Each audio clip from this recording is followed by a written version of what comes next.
At the very beginning of World War II, the United States of America had virtually no armored vehicles of its own. This was largely due to its long-standing policy of isolationism and the belief that the country was completely safe, separated from troubled Europe by an entire ocean. The Americans had neither their own tank design school nor any experience using even foreign armored fighting vehicles. Hello friends, you are watching The Last Panzer, and today we will present the American M4 Sherman tank. The development of the M4 medium tank began on February 1st, 1941, and the first production Shermans entered service with the U.S. Army as early as the summer of 1942. Such rapid progress is truly impressive. For comparison, the development of the T-34 lasted about 3 years, while the creation of the German Panther required nearly 2 years. Moreover, both of these vehicles then had to undergo a long process of eliminating numerous early design flaws that caused frequent suspension, transmission, and engine failures, whereas the Sherman demonstrated a very high level of reliability from the very beginning. The Sherman's hull was welded from rolled armor plates. The upper frontal plate, 50 millimeters thick, was positioned at an angle of 47 degrees. The hull sides were vertical. The rear armor plates were angled between 10 and 12 degrees.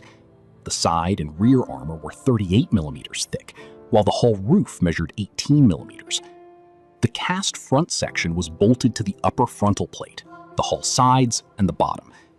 The upper frontal plate itself was welded from 7 separate sections. The cast cylindrical turret was mounted on a ball bearing race. The front and sides were protected by 75 millimeters and 50 millimeters of armor respectively, the rear by 50 millimeters, while the turret roof was 25 millimeters thick. At the front of the turret was a gun mantlet for the coaxial weapon mount, with armor thickness of 90 millimeters. A radio compartment was located in the rear of the turret. On the turret roof was the entry hatch, closed by a 2-piece hinged cover attached to the rotating anti-aircraft machine gun ring mount. Beginning in December 1943, a small oval loader's hatch appeared on the turret roof. The primary armament of the M4 was the American 75mm M34A1 tank gun, featuring a .40 caliber barrel and a semi-automatic vertical sliding wedge breech. The suspension was generally identical to that used on the M3 tank. It was a bogie-type suspension with 3 bogie assemblies on each side. Each bogie featured 2 rubber-rimmed road wheels, 1 rear return roller, and 2 vertical buffer springs. In principle, all General Sherman models were very similar to one another. The only version that stood out visually was the M4A1 with its cast hull.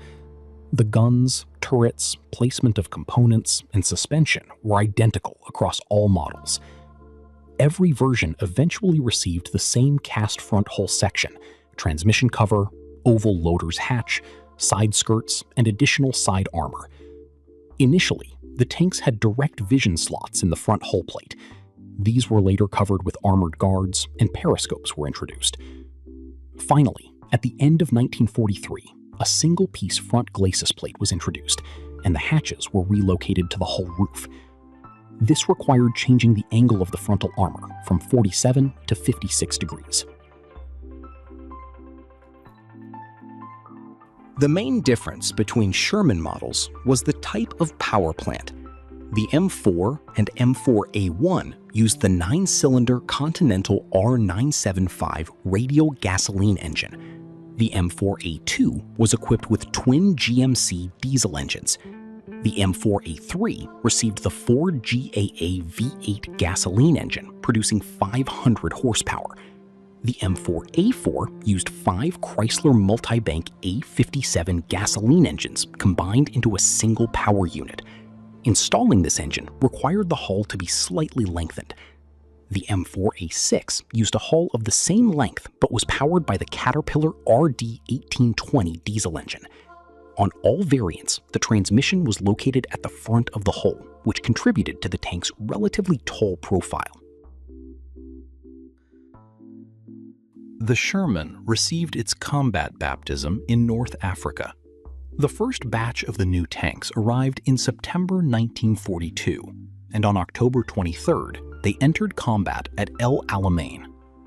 Although several dozen Panzer III and Panzer IV tanks armed with long-barreled guns had already entered service with the Afrika Korps, the Shermans performed very well, demonstrating excellent reliability, maneuverability, adequate firepower, and effective armor protection.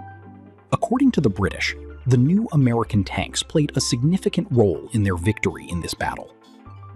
The Americans first used the Sherman in Tunisia on December 6, 1942.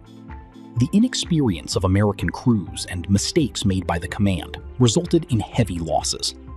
Later, American tactics improved, and most Sherman losses were caused not by German tanks, but by anti-tank mines, artillery fire, and air attacks. The tank received excellent reviews from its crews, and before long, the Sherman became the primary medium tank of the U.S. Army, replacing the M3 medium tank. Overall, the M4 proved to be highly suitable for desert warfare, as confirmed by its post-war service history.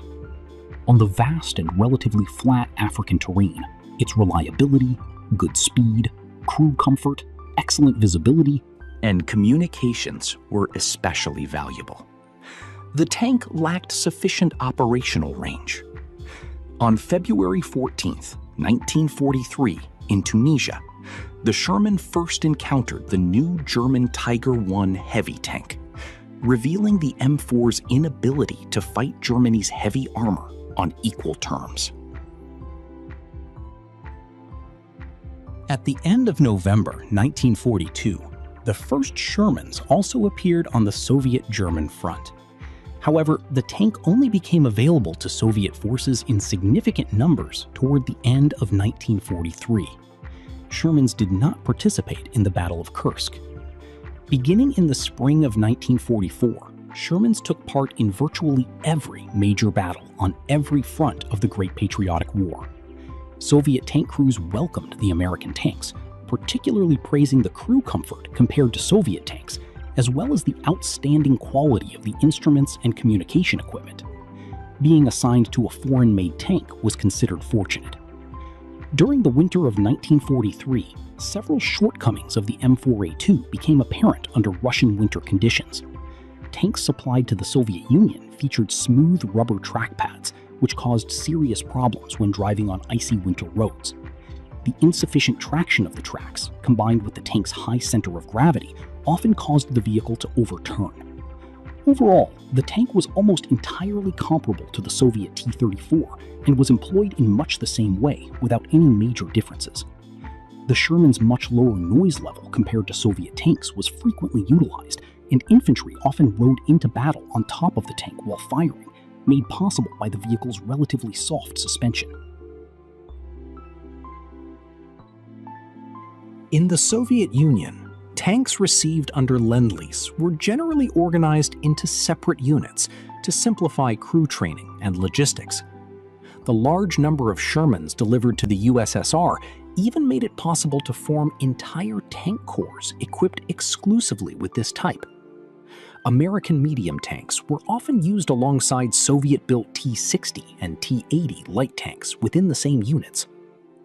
Under the terms of the Lend-Lease agreement, equipment that remained undamaged during combat was later subject to payment or return.